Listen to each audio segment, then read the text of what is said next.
Students, our today's topic is electronic configuration and molecular behavior. जैसे किसी atom में electrons की डिस्ट्रीब्यूशन हम एटॉमिक ऑर्बिटल्स में करते थे, उसी तरह इलेक्ट्रॉन्स की डिस्ट्रीब्यूशन जब हम वेरियस मॉलिक्यूलर ऑर्बिटल्स में करते हैं उसे हम electronic configuration of a molecule बोलते हैं। इलेक्ट्रॉनिक कन्फिग्रेशन जब किसी भी मॉलिक्यूल की हमें पता चल जाती है तो उससे हम बहुत सारी उससे रिलेटेड इंफॉर्मेशन स्टडी कर पाते हैं। उनमें से फर्स्ट है स्टेबिलिटी। जब इलेक्ट्रॉनिक कन्फिग्रेशन हम लिखेंगे उसमें आधे इलेक्ट्रॉन्स बॉन्डिंग एटम में बॉन्डिंग मॉलिक्यूलर ऑर्बिटल्स में जाएंगे तो आधे एंटी बॉन्डिंग में जाएंगे।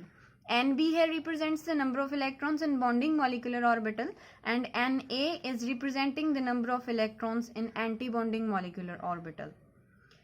तो हमें पता स्टेबिलिटी से इसे ऐसे लगेगा, जब भी बॉन्डिंग इलेक्ट्रॉन्स ज़्यादा होंगे एंटी बॉन्डिंग से तो हमारा जो मॉलिक्यूल बनेगा दैट विल बी स्टेबल। लेकिन जब एंटी बॉन्डिंग ज़्यादा होंगे या फिर इक्वल होंगे बॉन्डिंग के तो जो हमारा मॉलिक्यूल बनेगा that will be unstable.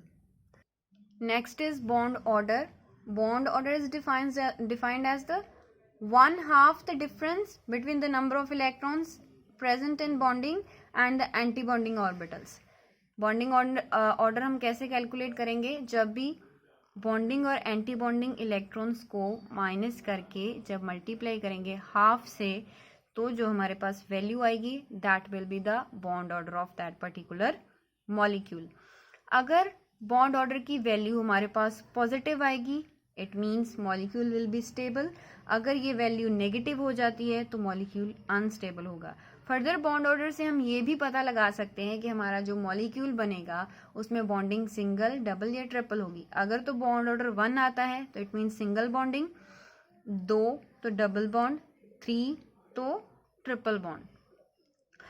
Further bond length decreases as bond order increases. जैसे जैसे देखो बॉन्ड ऑर्डर इंक्रीज कर रहा है तो सिंगल से डबल, डबल से ट्रिपल बॉन्डिंग हो रही है। इट मीन्स ट्रिपल बॉन्डिंग में जो बॉन्ड लेंथ होगी वो सम से कम होगी। This shows that as the bond length decreases the bond order will increase. Next बात करेंगे मैग्नेटिक नेचर की कि कोई भी मॉलिक्यूल मैग्नेटिक फील्ड में कैसे बिहेव करता है। अगर तो किसी मॉलिक्यूलर ऑर्बिटल में सिंगली फील्ड हमारे पास ऑर्बिटल्स हैं तो वो पैरामैग्नेटिकली बिहेव करेगा। इट मीन्स वो मैग्नेटिक फील्ड की तरफ अट्रैक्ट होगा। अगर डबल फील्ड है, कोई भी एम्प्टी नहीं है, सिंगली फील्ड इलेक्ट्रॉन नहीं है, सारे इलेक्ट्रॉन्स पैड हैं, मॉलिक्यूलर ऑर्बिटल्स फील्ड हैं, तो वो मॉलिक्यूल डायमैग्नेटिक बिहेव करेगा, रिपेल करेगा ये मैग्नेटिक फील्ड को। और next topic is bonding in homonuclear diatomic molecules. जो भी होमोन्यूक्लियर मीन्स सेम न्यूक्लियस होगा जिनमें like H2, O2, N2। Diatomic होंगे, 2 एटम्स होंगे। ऐसे मॉलिक्यूल्स में बॉन्डिंग कैसे होती है। हाइड्रोजन की बात करें H2 तो ये एक H एटम से मिलकर बनेगा that is H plus H will lead to the formation of H2।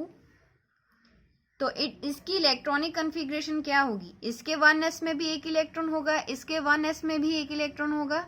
तो जो इसका मॉलिक्यूलर ऑर्बिटल होगा दैट इज बॉन्डिंग 1s तो उसमें 2 इलेक्ट्रॉन्स दोनों जाएंगे। So what will be the bond order, number of bonding electrons minus number of anti bonding divided by 2, 2 minus 0। So bond order क्या आएगा 1, जिससे हम क्या कह सकते हैं कि there will be single covalent bond between the atoms. Bond length इनकी कम होगी 74 पिकोमीटर और ये डायमैग्नेटिक बिहेव करेंगे बिकॉज कोई भी सिंगली फिल्ड इलेक्ट्रॉन हमारे पास नहीं है। नेक्स्ट बात करें O2 मॉलिक्यूल की तो ये भी कैसे बनेगा O प्लस O। तो इसमें भी एक O दूसरे O के साथ बॉन्ड बनाएगा तो हमारे पास O2 मॉलिक्यूल बनेगा। एक इलेक्ट्रॉन, एक एटम के पास 8 इलेक्ट्रॉन्स होते हैं तो दोनों के मिलकर कितने हो गए 16। इट मीन्स O2 के मॉलिक्यूलर ऑर्बिटल्स में 16 इलेक्ट्रॉन्स की फिलिंग होगी। First 2 electrons will go into bonding 1s, next 2 anti bonding 1s, sigma that is bonding 2s, anti bonding 2s, sigma 2pz, that is bonding 2pz. 2, 4, 6, 8, 10 electrons की filling हो गई. बचे 6 electrons, उनमें 2 electrons पाई 2px में जाएंगे, 2 पाई 2py में जाएंगे, ये बॉन्डिंग होंगे. और बचे हमारे पास सिर्फ 2 इलेक्ट्रॉन्स, तो एक एंटी बॉन्डिंग 2px में जाएगा, एक एंटी बॉन्डिंग 2pz में जाएगा. क्योंकि हमने पढ़ा है कि प्रिंसिपल्स के अकॉर्डिंग क्या होता है, जो सेम एनर्जी के ऑर्बिटल्स होते हैं, first they are singly filled, after that pairing takes place. तो इनमें एक एक इलेक्ट्रॉन ही जाएगा. बॉन्ड ऑर्डर कैलकुलेट करें तो हमारे पास 2 आएगा. It means there will be double bond. हमारे पास हाफ फिल्ड ऑर्बिटल्स हैं, तो ये कैसा मैग्नेटिक कैरेक्टर शो करेगा, पैरामैग्नेटिक. ये अट्रैक्ट होगा मैग्नेटिक फील्ड की तरफ. Next is hydrogen bonding. ये ऐसे मॉलिक्यूल्स में होती है जिनमें हाइड्रोजन जो है वो इलेक्ट्रोनेगेटिव एटम्स के साथ बॉन्ड बनाता है. उनमें होता क्या है, जब भी HF बॉन्ड बनेगा तो F जो है वो बहुत ज़्यादा इलेक्ट्रोनेगेटिव है, तो वो इलेक्ट्रॉन्स को जो ये शेयर कर रहे हैं उन्हें अपनी तरफ अट्रैक्ट कर लेगा. तो इस पे पार्शली नेगेटिव चार्ज आ जाएगा, इसमें पार्शली पॉजिटिव चार्ज आ जाएगा. तो due to polarisation of covalent bond हमारे पास, तो ये पार्शली नेगेटिव हो गया, तो ये दूसरे जो बॉन्ड के H एटम्स होंगे उनको अपनी तरफ अट्रैक्ट करेगा. So this dotted line is showing the hydrogen bonding. So what is hydrogen bond? A hydrogen bond can be defined as the attractive force which bind hydrogen atom of one molecule with the electronegative atom of another molecule. Electronegative fluorine भी हो सकता है, oxygen भी और nitrogen भी.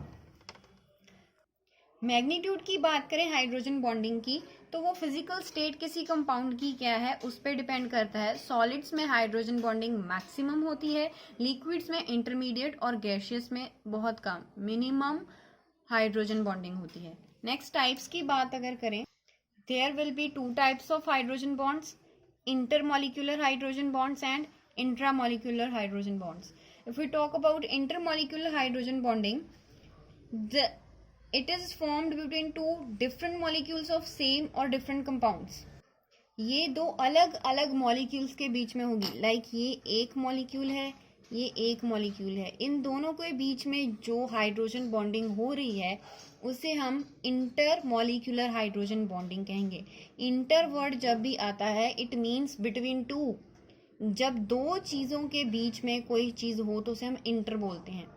So when there will be hydrogen bonding between two compounds, ठीक है, तो उसे हम कहेंगे इंटरमॉलिक्यूलर हाइड्रोजन बॉन्डिंग. ये HF में, NH3 में, H2O में, इन सभी में ये देखने को मिलती है.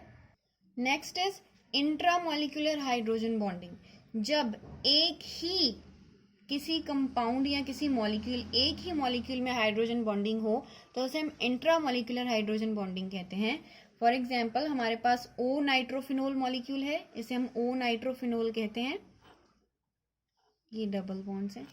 O नाइट्रोफिनोल में उस ही कंपाउंड मॉलिक्यूल के O की हाइड्रोजन बॉन्डिंग होगी उसी मॉलिक्यूल के हाइड्रोजन के साथ. सो ऐसी हाइड्रोजन बॉन्डिंग को हम क्या कहते हैं, इंट्रामॉलिक्यूलर हाइड्रोजन बॉन्डिंग.